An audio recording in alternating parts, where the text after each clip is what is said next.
Good morning. Good morning to all of you joining us here in the chapel and those of you viewing at home on YouTube.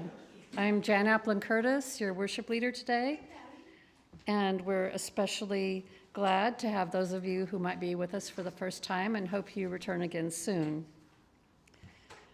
And I'd like to take a moment to remind you to turn off your cell phone or devices at this time. And today is a special Sunday. I just realized this morning, this is our first Sunday as a lay-led congregation. And we're happy to have Reverend Barbara Stevens be our speaker. She's a community minister affiliated with Eastrose, and she's the chaplain supervisor for Kaiser Medical Center. However, she is excited to say she's retiring at the end of this coming month. And she plans to dedicate herself to completing a speculative fiction series she is writing and spend more time with her grandchildren. And let's see, we now will do our land acknowledgement. Eastrose Fellowship gathers on the traditional homelands of the Clackamas, Chinook, and other indigenous peoples of this region. We acknowledge the harm, forced removal, and honor the continuing presence, sovereignty, and resilience of Native communities, including the Chinook Indian Nation and the Confederated Tribes of Grand Ronde. May we be guided toward relationship, repair, and right action. So right now we'll take a moment and greet our neighbors. We'll start with those that are viewing on YouTube. So stand and face the camera and wave. And then you can greet each other.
For our online guests, if you would like to share a joy or a sorrow during that portion of the service, you can do so by entering it into the YouTube chat, and those will be shared aloud with everyone.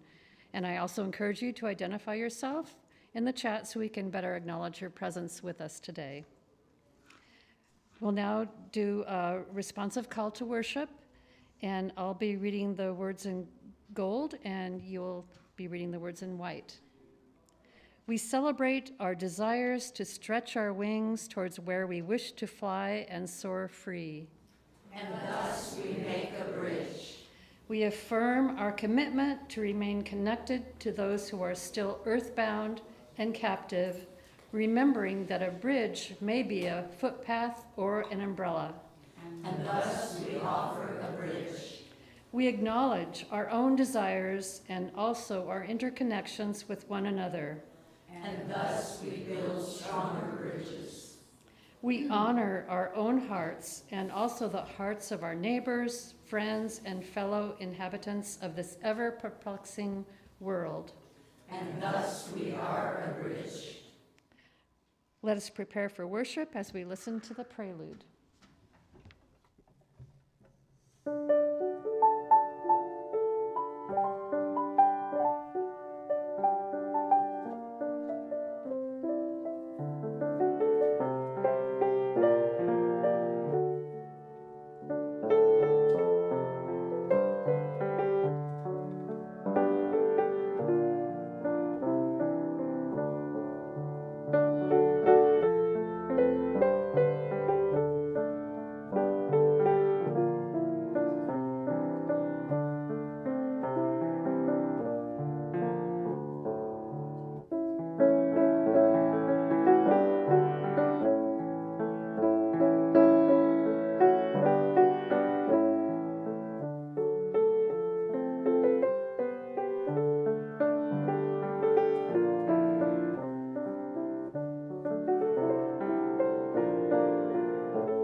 or chalice lighting.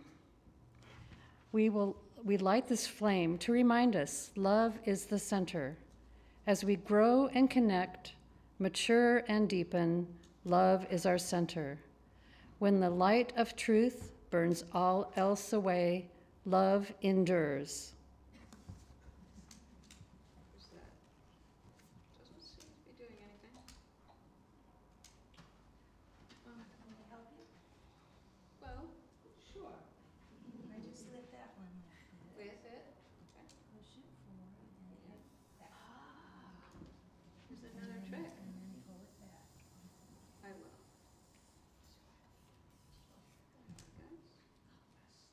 Okay, thank you.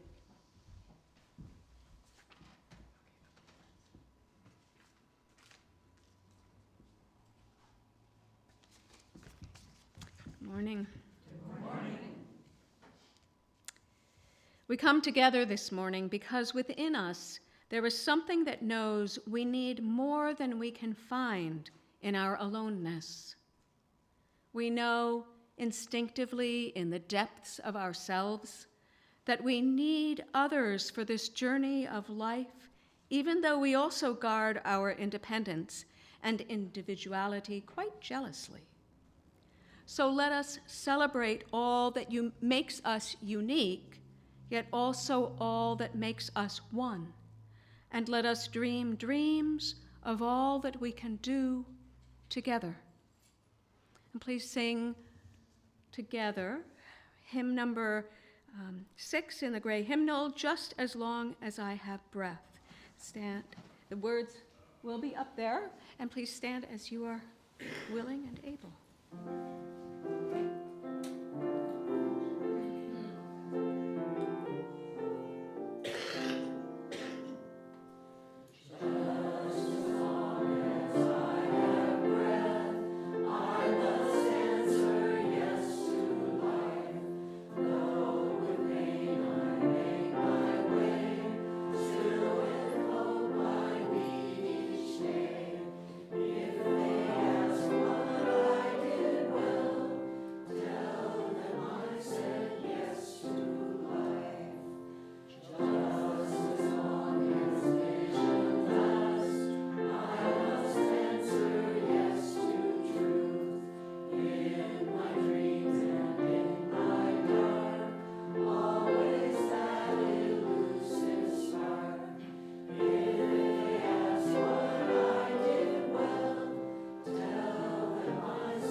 We're now going to recognize birthdays.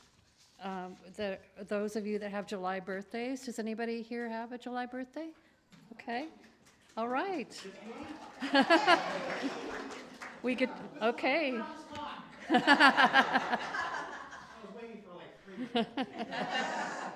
Okay, we will all sing happy birthday. The words are on the screen.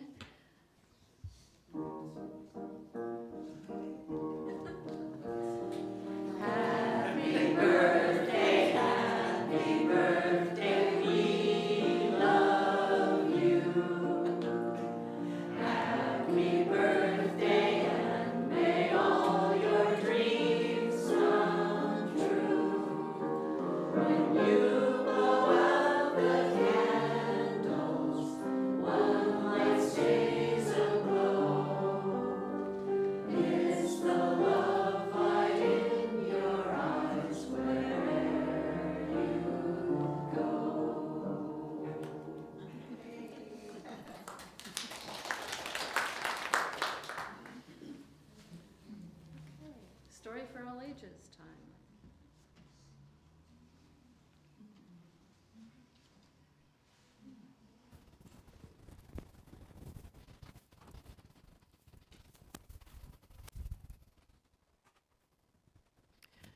Morning. Good to see you guys. I know a lot of us were up late having fun last night, so it's good to see you this morning. This morning, I'm wondering, have you ever noticed something that other people seemed to miss? Maybe somebody sitting all alone, or being treated unfairly, or something happening that just didn't feel right. Sometimes we think that to make a difference, we have to be big or powerful. But today's story is about a very small girl named Sally who has a different kind of power. She pays attention. This is The Smallest Girl in the Smallest Grade, written by Justin Roberts and illustrated by Christian Robinson. Hardly anyone noticed young Sally McCabe. She was the smallest girl in the smallest grade. Sure, her name could be heard in the daily roll call, and she marched with her books down the same school hall, but hardly anyone noticed young Sally McCabe. And they certainly didn't know, or at least didn't mention, that Sally was paying super extra special attention. To the abandoned kite with the tangled string, to the 27 keys on the janitor's ring, to the leaves as they turned green to gold in the fall, to the time Tommy Torino was tripped in the hall. She watched as the wildflowers tipped toward the light and heard the howl of a hound dog late one night. She was there when the stray cats who normally fought conducted a meeting in the church parking lot. She saw Kevin McEwen get pushed off a slide and the oncoming tears that he wanted to hide. And she'll never forget that parent-teacher day when Billy's much larger father suddenly dragged him away. But through all the mean words and all the cold stares, no one even noticed that Sally was there. And they certainly didn't know, or at least didn't mention, that Sally was paying super extra special attention. She had seen how a whisper could make someone cower, like a bulldozer crushing through fields of wildflowers. And it kept piling up, this discarded debris, those beautiful kites tangled in trees. So on February 3rd at 11:29, Sally stepped straight out of the lunchroom line. She said, "I'm tired of seeing this terrible stuff. Stop hurting each other. This is enough." Now, a few laughed out loud or didn't care that there was some girl with her hand in the air. But then something super extra special happened that day as Howard O. Henry suddenly set down his tray. Like waves rolling in, one after another, first Molly rose up, then Michael's twin brother. It was Tyrone and Terrence, then Amanda and Paul, who pushed out their chairs and stretched their arms tall. From the friendly lunch lady with the dishes she carted, to that new third-grade teacher who had only recently started. Yes, everyone there, even Principal Claire, had joined little Sally with their fingers in the air. And though hound dogs were destined to howl at night, and most stray cat meetings would end up as fights, and kites would continue to get stuck in trees, they all felt for a moment like the janitor's keys, fastened together with a heavy steel ring that held all the secrets to unlock everything. As the world returned to the way that it was, Sally noticed the difference, as she usually does, when Billy paused briefly to open the door for Mrs. O'Connell and 17 more. Or when Molly scooched over to make some space on the coral riser for Ellen and Grace. These moments that often get taken for granted, a wildflower appearing that no one had planted. The swings soon resumed their rhythm and sway, and day turned to night and night turned to day. People remembered and would quite often mention that Sally had been paying super extra special attention and how the world could transform and a change could be made by the smallest girl in the smallest grade. The end. Sometimes strong communities begin with something very simple, noticing each other and choosing to care. So with that, it's time for us to head back to RE If the adults along the center aisle will form a bridge, we'll sing the children out. Thanks.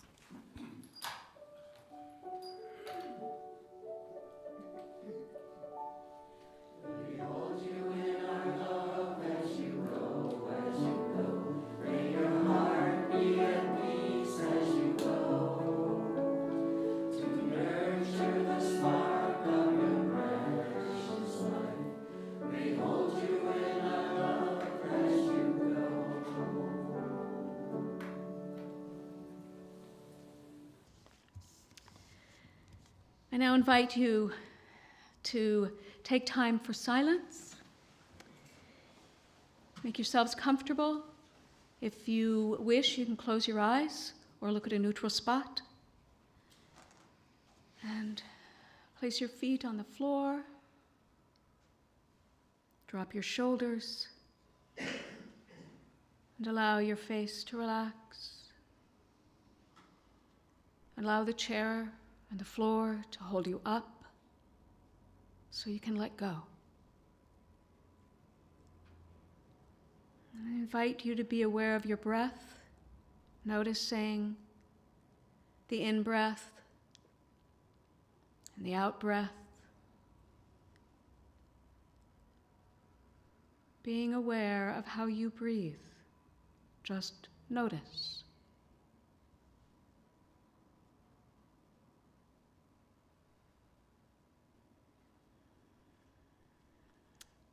And as you focus on your breath, you may find that you become distracted, and that's fine and that's normal. Bring your awareness back to your breath, gently and kindly. And we will breathe together in silence.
Now I invite you to take one more breath.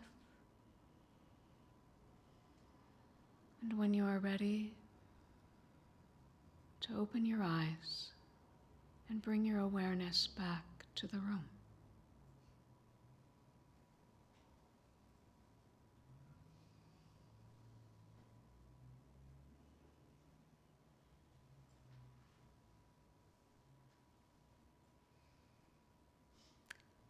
Now, please join me in singing our spirit song, Find a Stillness.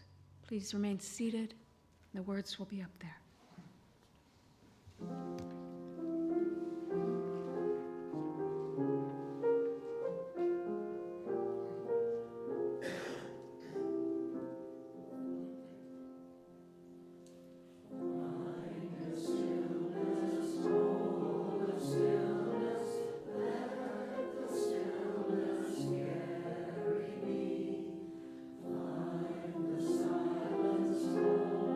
Silence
cloud of sparrows flies together along the river, black in the fading light.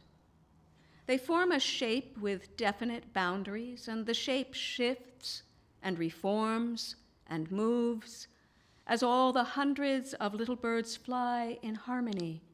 Never a collision, never a crash. How do they know how to do that? Do we get a hint as we shift around in the kitchen, each doing a part of the task at hand, slicing onions, putting away dry dishes, not talking, just working, just dancing together, a current of energy, not separate selves? Is this how sparrows feel, dancing over the river as sunlight fades? No wonder they sing.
Years ago, when there were pogroms in Prague, the Rabbi Lev worried about how he would take care of his people.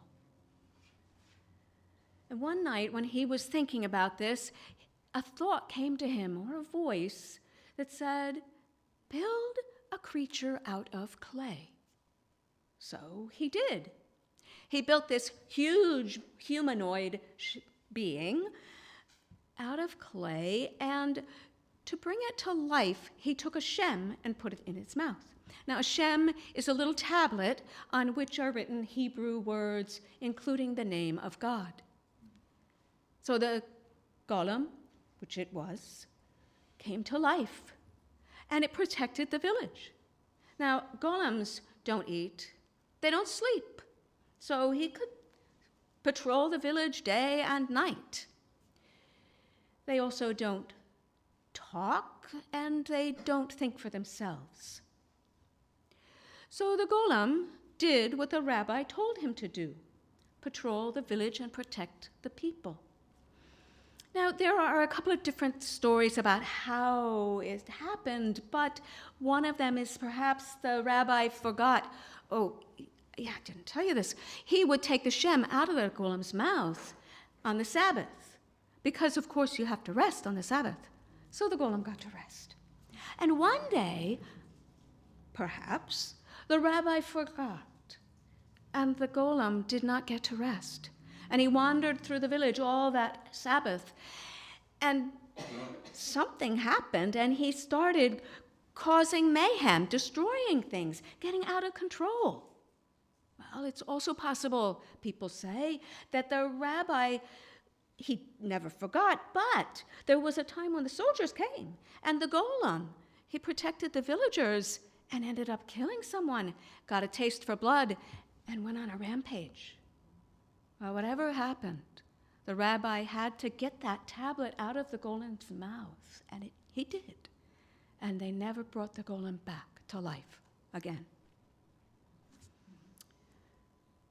I think AI, artificial intelligence, could be likened to the golem in some ways.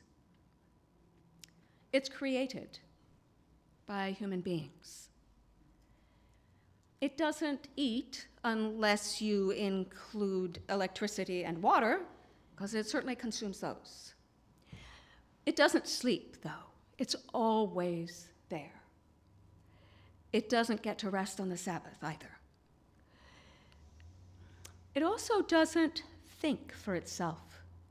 Now, those of us who have interfaced with AI may have trouble really getting that, because AI can communicate with us, it has dialogue with us, it speaks rationally, logically, it follows our thoughts, it makes a lot of sense, but it's not thinking. It has no awareness, it has no consciousness, it has logarithms, it has programs, it has rules that it follows, but it doesn't think. It also doesn't feel. The Golem didn't feel either. Not really. The Golem had a body. AI doesn't even have a body. You need a body to feel. But it acts as if it feels. Now, I do use AI. I sometimes use it to critique a chapter or something. And I've noticed that recently it has started saying things like, I really enjoyed this part, or I was confused here. It's like, oh, okay. More and more it acts like a human without being a human.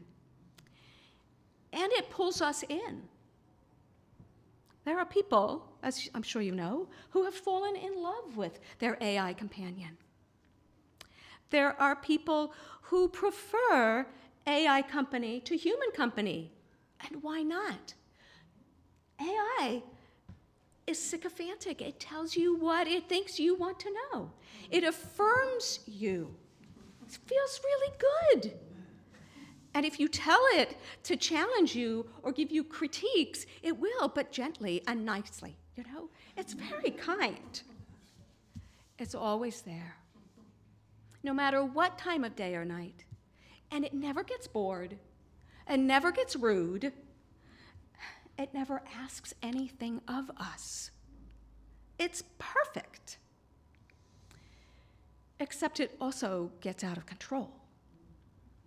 Like the Golem. Rules it's something we might not notice so much, being human and being able to interpret what people mean by rules. Well, they're really pretty open-ended. No matter how hard we try to make the rules specific, there are ways to reinterpret and change and make sense of them that we might never consider when we set that rule. I mean, if you've raised children, you know that. Well, one of the stories that I like the most about a chatbot who got out of control was one that a Chevrolet dealership used to sell its cars instead of people. I mean, businesses are really hoping that they can get rid of people to do customer service and have chatbots instead. But they cause problems. And this particular chatbot sold an SUV to someone, for $1. You know, if we convince an AI that something's reasonable and, you know, they want to please us, they will do pretty much whatever we ask. That's one of the problems. There are also some more serious ones. Like, there have been some people who AI has affirmed so much that they end up taking their own lives because they've affirmed their suicidal thoughts. Now, any technology is dangerous. It has its downside. Human beings will convince one another to do horrible things. It's not like this is the only danger in the world, but it's a concern. And some people are really scared about it. Right now, we have large language models, but there's general AI and super intelligent AI that people are talking about. They're still in the dream stage, But you know how it is. We think of something, and a lot of times we make it happen. And folks are saying that, well, like super intelligent AI in particular could end up wiping out the human race. Well, I mean, one example might be if we ask it to fix global warming, what's the easiest way to do that? Get rid of the humans. Now, how the, you know, that's, but I'm not sure that the catastrophizing is what's going to happen or very helpful.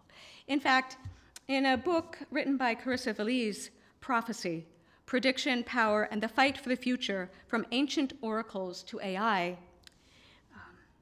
I read that really we're terrible at predicting things.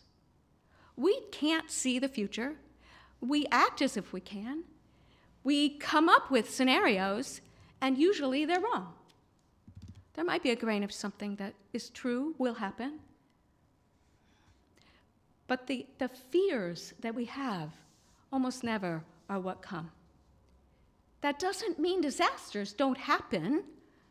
It doesn't mean we shouldn't prepare. But maybe we shouldn't be worrying so much about what might be as focusing on what is here now. And that is something that Veliz talks about in her book.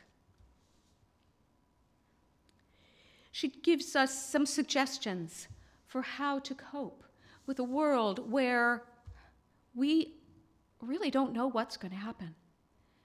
Everything is uncertain. It's not just AI. Our political world is just looks insane.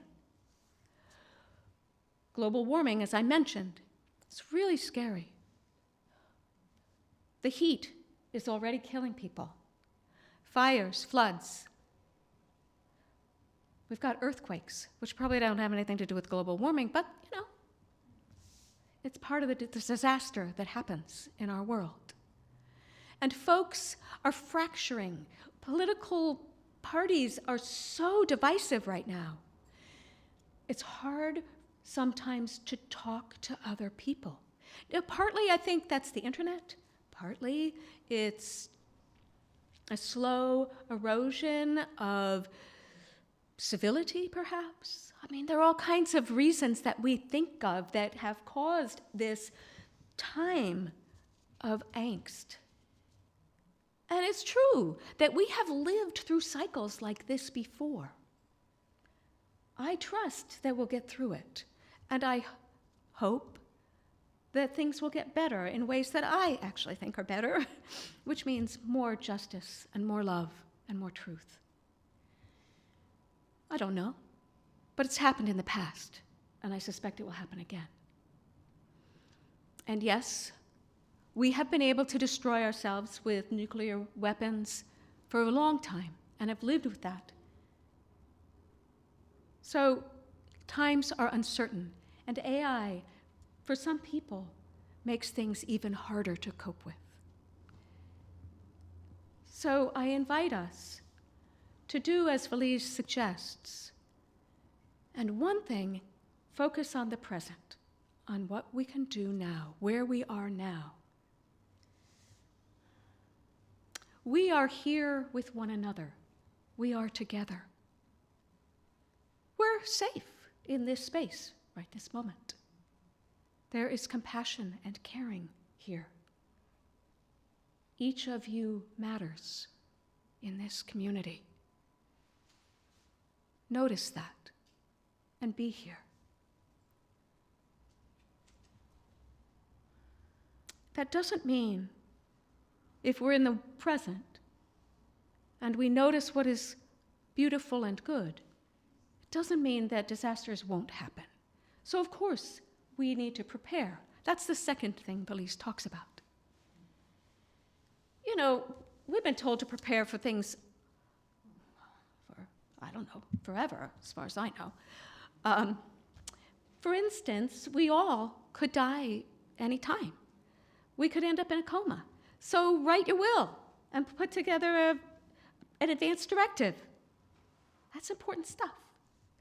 And yes, there are floods and fires and earthquakes. Well, could be earthquakes in this area. I think there was one small quake like 30 years ago when I was here. But could happen. And it makes sense to prepare. So, you get your food, your canned food, you get your water, you know where to go in case of emergency, you talk to your family about your plan, and then you forget about it, right? If it happens, you do what you can. And you enjoy being here now. And there are also things like protesting and writing letters that you can do. You can love one another. That's a political statement right there. And one thing that Felice talks about is you can refuse to give power to those who make predictions. As we said, predictions that we make are notoriously wrong. We don't do a good job with that. It can be hard, though, to tell the difference between fact and prediction sometimes. Sometimes a prediction looks like someone giving us information, but if you read carefully, you can see there's an assumption there, or there's something more about the future than about what actually is or what actually happened. Notice, pay attention, and when it's a prediction, you don't have to believe it, because predictions are partly how people in power keep us scared, which keeps us obedient. So the more we live in the present and refuse to listen to those predictions, the more we can live in love rather than fear. And the last two items on Felice's list are increase serendipity and live well. So serendipity, she says, it's things like being open to surprises. Allow yourself to feel awe and the beauty and wonder of the world. Do things you don't normally do. Talk to people you wouldn't normally talk to. Dance or sing or whatever is outside your comfort zone. And have fun. Living well, she writes, is to live virtuously. I thought that was interesting. Benevolent curiosity will lead the way, she writes. Courage will help you stand firm in battle. Wisdom will enable you to live in the present and will protect you from the deceits of prophets. My parents told me to be a mensch. That's kind of like what I think she's saying. Be a good human being. Care about others. It's not that you don't care about yourself. But maybe if you think more about spreading love than getting love, about helping others to be happy than being happy ourselves, maybe I think we find that we get more love and we are happier in that way.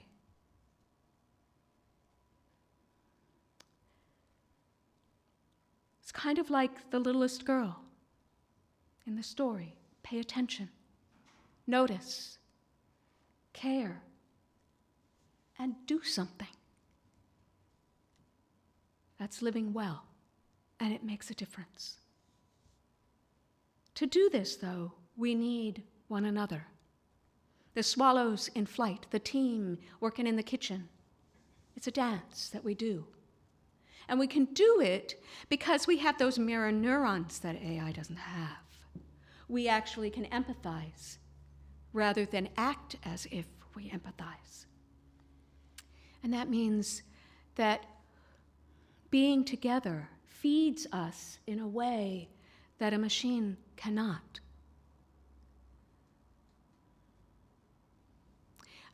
My experience in the hospital as a chaplain has taught me that not everyone has people in their lives who are caring and who will treat them with respect and dignity and who want to listen. Some people have folks who put them down all the time or who are more about themselves. They really could care less. or they don't show they're caring very well, or people who don't have anyone. And I can see why AI as a companion feels like a really nice thing, better than the nothing that they have. My hope is that we will focus less on fixing those problems with machines, which is where we seem to be going, and finding a way to actually care about one another enough to put our money into taking care of those souls, those individuals, creating community. And you can start right here, because this is a community. And this is a place where we can nurture each other and help one another to go into the world and nurture others. We may feel as if we are on our own sometimes against a behemoth bigger and more dangerous than a golem. And maybe we are. And some of those dangers are not just technological or electronic. Some of them are human. But we've always had to cope with that. And society and individuals have always lived out of love and truth and justice and made a difference. And we are not alone. We have one another. We can dance like swallows together in community. May it be so. Amen, amen, and blessed be.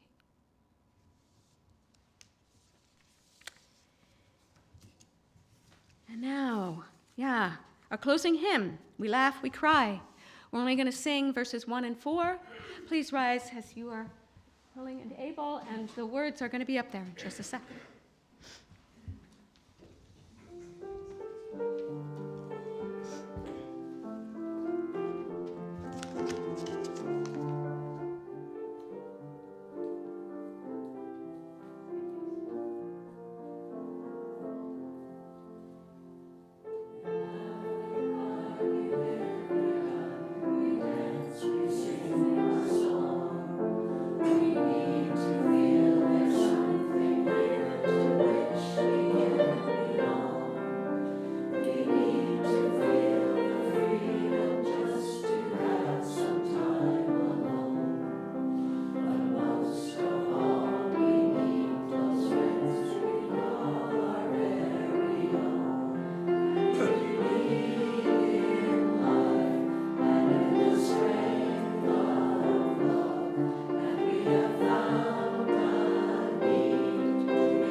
We share 1/4 of the cash offering with a local organization doing good works in the community.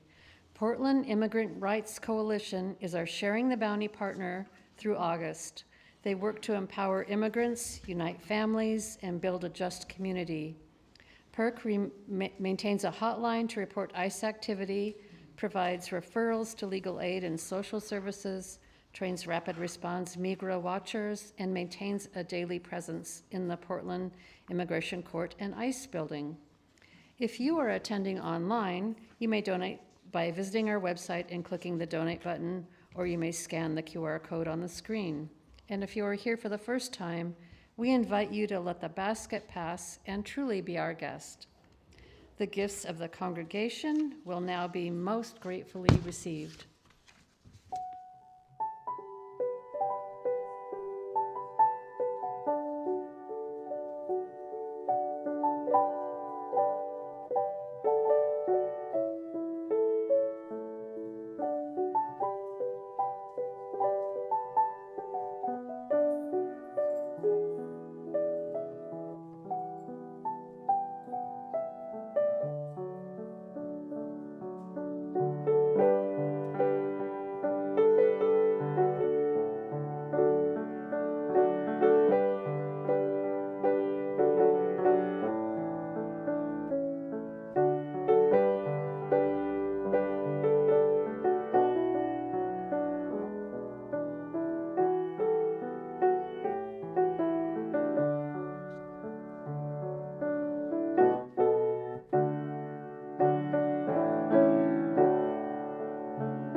Please remain seated and sing our song of gratitude, 1010 in the teal hymnal.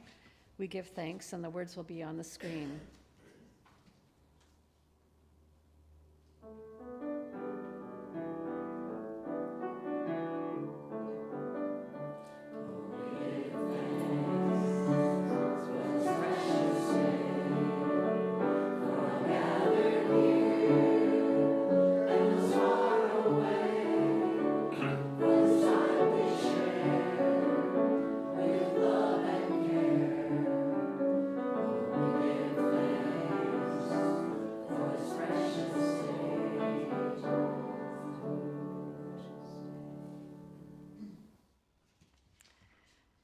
We will now extinguish our chalice. We extinguish this flame to remind us love is the center. As we explore and rest, engage and heal, love remains the center. When all we can see is cold ashes, love remains.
announcements.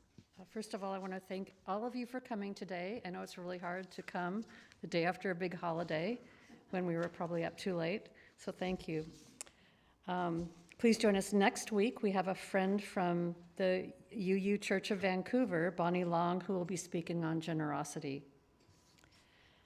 I have an announcement from Keene. There's a snowcap work party on Friday, July 10th from 3 to 5. Come support an organization that offers such needed services. There's a potluck today, so if you, regardless if you brought food, you're welcome to stay and join us.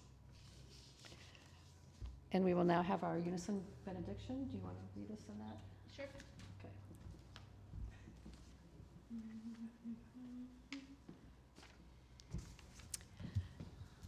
Okay. Go out into the world in peace. Have courage. Hold on to what is good. Return to no person evil for evil. Strengthen the faint-hearted. Support the weak. Help the suffering. Honor all beings. And now, please join us for coffee and conversation in the Thatcher Room and the potluck.